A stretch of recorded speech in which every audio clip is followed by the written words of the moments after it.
Chairman, I think it's insane if the gentlelady doesn't have an argument, but she's going to refer to me and some of my colleagues. We were from the Third Reich. This is insane. It's insane. It's insane.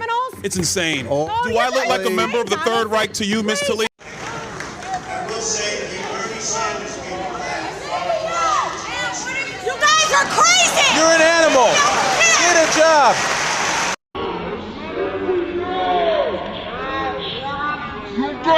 Hey everyone, welcome back to the channel. Today's clip is one of those congressional moments where you just sit back and think, did that really just happen?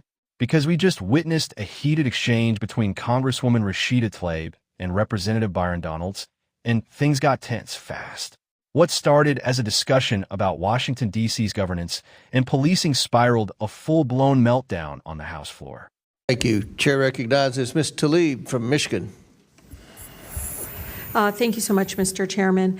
I think it's really important. I mean, we're talking about, 700,000 people that live here, and I feel like their voice gets completely just dismissed.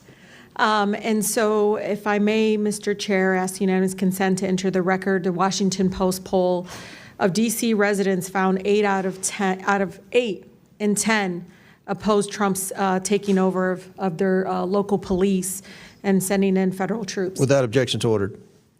I think it's also really important to understand, the incredible kind of slanderous, defamation. I don't know what to call it.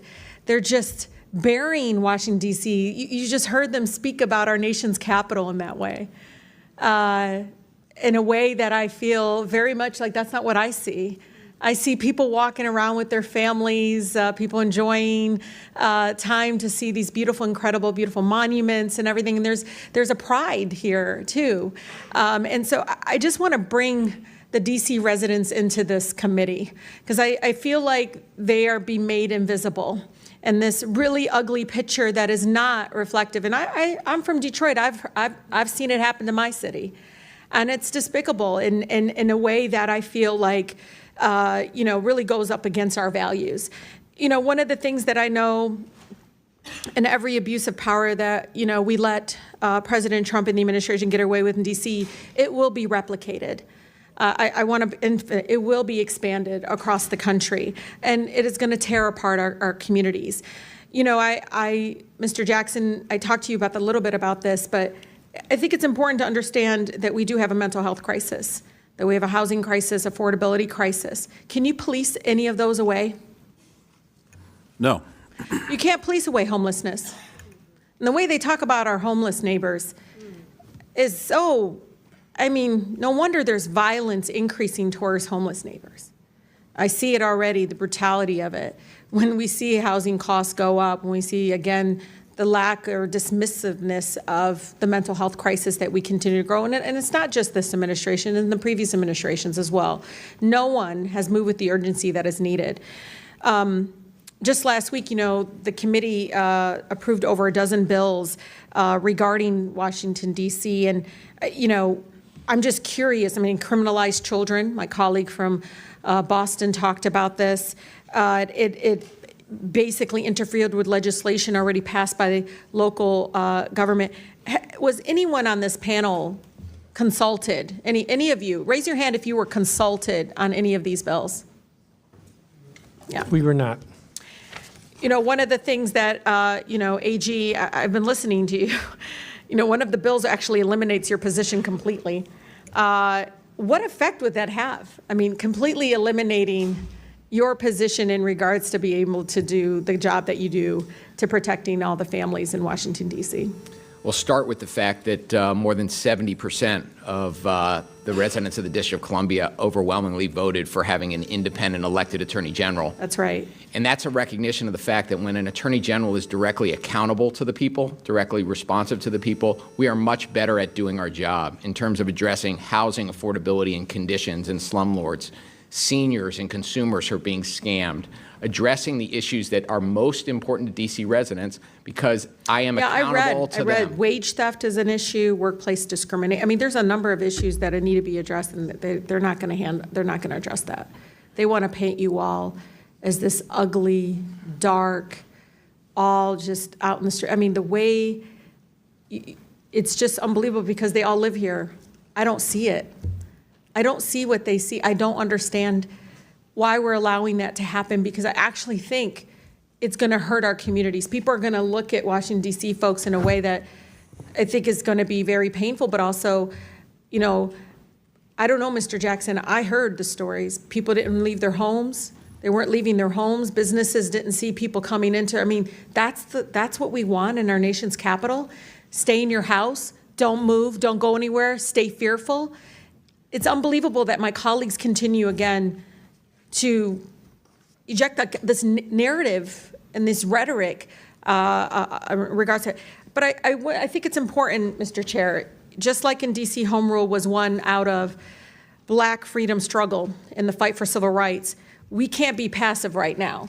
So nobody over there should take anything we say like so personally as if we're attacking them. No, we're attacking a process. We're not attacking people here. And I think it's really important. We need to stand up against this fascist takeover. That's not a bad word. It's a fact.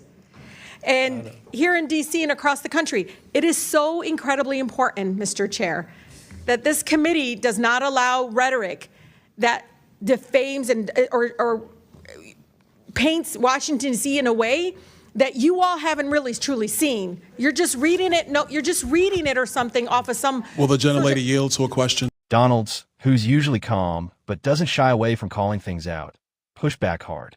He basically said, "Hold up. Did you just compare me and my colleagues to the Third Reich?" And he's right to be upset. That kind of comparison is disgusting, disrespectful, and wildly inappropriate in a congressional hearing. You could feel the tension in the room. Tlaib refused to yield. She didn't even give him a chance to clarify or respond properly. Instead, she doubled down. Yeah, I think it's really important. Will the gentlelady No, I yield? don't yield. I don't even have time.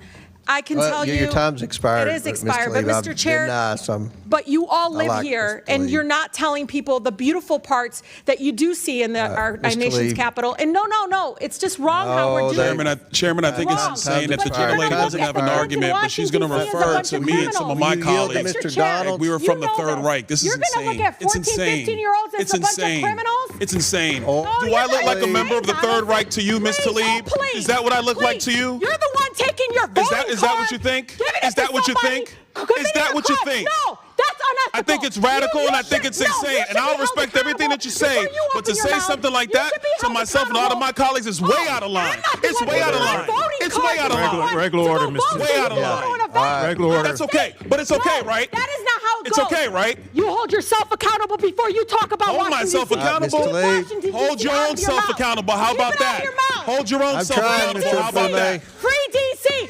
and make sure you All right. vote with your own voting card. Don't be giving it to somebody Ms. else. Tlaib. All right, time. Chair recognizes Ms. Boebert from Colorado. Wait a minute, Ms. Boebert. All right. Let's take a step back from the theatrics. At the heart of this exchange is a disagreement over D.C. home rule. Basically, whether Congress should intervene when D.C.'s local government fails to enforce laws effectively or protect citizens.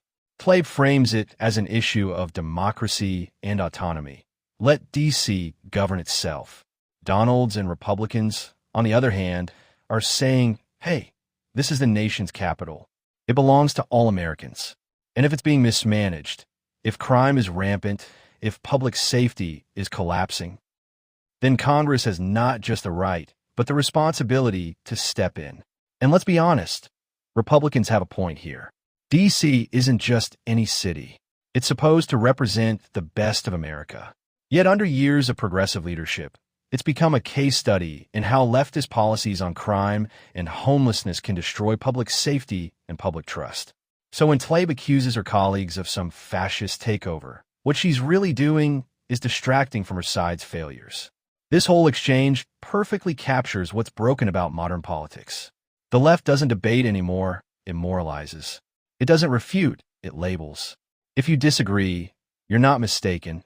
You're a fascist, a racist, a threat to democracy. And the sad part?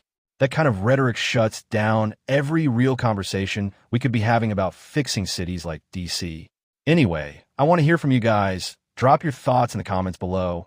Don't forget to like the video, subscribe, and share to spread the message.